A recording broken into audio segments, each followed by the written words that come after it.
বলে দিয়ে যাই, আল মারআতু ইযা সাল্লাত খামসাহা, বিশ্বনবী ফরমান, চারটা কাজ যে নারী দুনিয়ার বুকে করবে ওই নারীর জন্য জান্নাতের 8টা দরজা খুলে দিবে কে? আল্লাহ। 1 নম্বর, আল মারআতু ইযা সাল্লাত খামসাহা, 5 ওয়াক্ত নামাজ যে মেয়েরা পড়বে, সামাত শাহরাহা, যারা রমজানের রোজা রাখবে, আতাআত বালাহা, স্বামীর আনুগত্য করবে, হাফিজাত ফুরুজাহা, লজ্জাস্থানের হেফাজত করবে। এই 4টা কাজ যে নারীরা করবে 8টা জান্নাতের দরজা তাদের জন্য খুলে দিবে কে? আল্লাহ। সহজ হয়ে গেল না? মাত্র 4টা। কয়টা?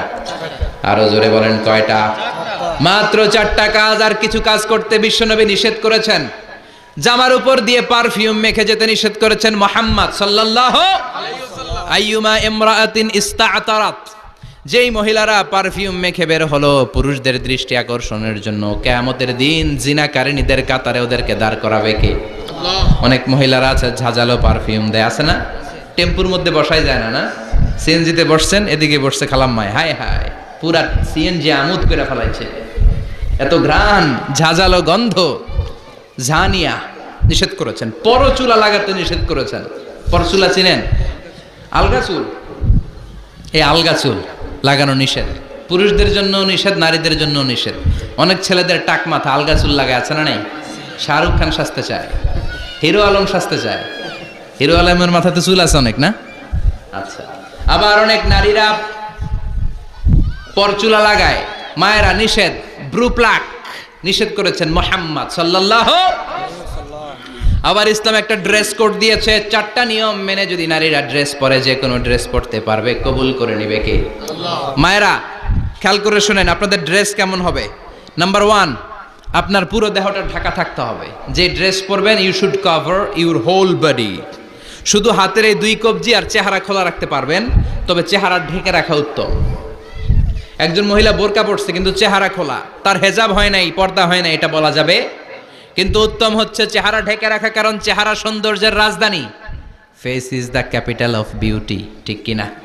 চেহারা দেখলাম তো সব বোঝা গেল, ঠিক কিনা? কেমন মাধুর্যতা আছে, দেখতে কেমন সুন্দরী কিনা সব বোঝা যায়। এজন্য চেহারাটাও ঢেকে রাখবেন, চোখটা খোলা রাখবেন।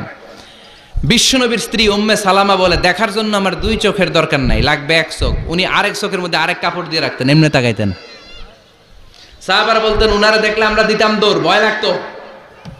চোখ একটা দেখা যায় আর একটা খোলা, উনারা দেখে আমরা এদিক সেদিক পালিয়ে যেতাম। আবার অনেক মহিলারা পা ঢাকে না, পা কিন্তু পর্দার অন্তর্ভুক্ত। সব সময় মেয়েরা পা মোজা পরে বেরোতে হবে, পা দেখানো যাবে না। হাদিসে এসেছে শুধু হাত এতটুকু, পা কিন্তু পর্দার অন্তর্ভুক্ত। উম্মে সালামা বললেন, ইয়া রাসূলুল্লাহ, আমরা তো হাঁটতে গেলে অনেক সময় পা দেখা যায়। বিষ্ণু বললেন, তাই? তাহলে 1 বিঘত নিচ দিয়ে কাপড় বাড়াও। উম্মে সালামা বললেন, জোরে হাঁটলে তো তারপরও দেখা যাবে। বিষ্ণু বললেন, 1 হাত বাড়াও, ধুলাবালি সহ টানবা, তারপরও পায়ের 1 ইঞ্চি দেখানো যাবে। তাহলে ড্রেস কোডের প্রথম নিয়ম হচ্ছে পুরো দেহ ঢাকবেন। 2 নম্বরের নিয়ম, পোশাক ঢিলে ঢালা হবে না টাইট ফিটিং? আরো জোরে বলেন। আছি আমরা কোন জামানায়, লাজ শরম গেছে হারায়, পাতলা শাড়ির বাহার, পাখি ড্রেস লেহেঙ্গা, পোশাক দেখে নারীর লাজে মরে যাই, হায় হায়। আছি আমরা কোন জামানায়, লাজ শরম গেছে হারায়, ঠিক কিনা? লাজ শরমের বালাই নাই। ঢিলে ঢালা হবে, টাইট ফিটিং হতে পারবে না। মোটা কাপড়ের হবে, এই যে আমার জুব্বা দেখছেন, আমি মহিলাকে পোশাক পরে ফেলাইছি কিন্তু হেরা পরে না, এরকম মোটা হবে। মোটা কাপড়, কিচ্ছু দেখা যায় না, বাইনোকুলার দিয়েও দেখা যাবে না। আবার ঢিলে ঢালা আছে না নাই? আমরা পুরুষরা যে এটা পরি, এটা দিয়ে 3 মহিলার কাপড় হয়, ঠিক কিনা? কাপড় পরতে চায় না তারা, ওদের পোশাক আমরা নিয়ে নিচ্ছি। তার মানে ঢিলে ঢালা হবে, মোটা কাপড়ের হবে, টাইট ফিটিং হতে পারবে। আবার পুরুষদের পোশাক হতে পারবে। এই 4টা নিয়ম মেনে যে যেই ধরনের পোশাক পরেন, চাদর পরেন সমস্যা নাই, শাড়ি পরেন সমস্যা নাই, ব্লাউজ পরলে ফুল হাতা পরবেন সমস্যা নাই, মেক্সি পরলেও সমস্যা নাই,